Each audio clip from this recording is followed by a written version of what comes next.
Hello everyone, Jeff with the Green Review.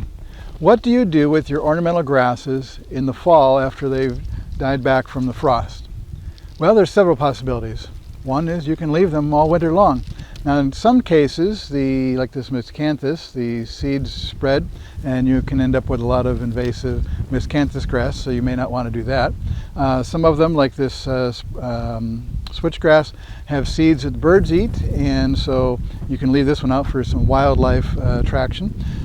You can leave them just for the ornamental appearance, not do anything, or you can also cut them down and remove them. So how do you cut them down? There's lots of possibilities. You can use your gas hedge trimmer, electric hedge trimmer.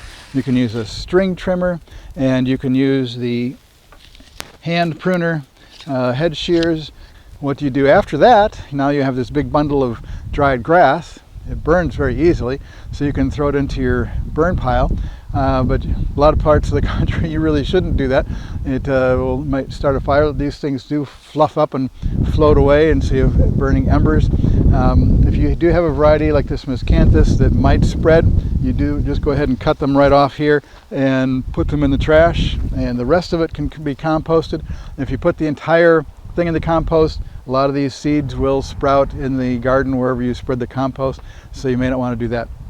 But they do look nice in the wintertime, so a lot of people will leave them at least through the wintertime and then make this a spring project where they can throw it into their compost with a lot of other things that they're gathering up from the winter debris and turning it into compost.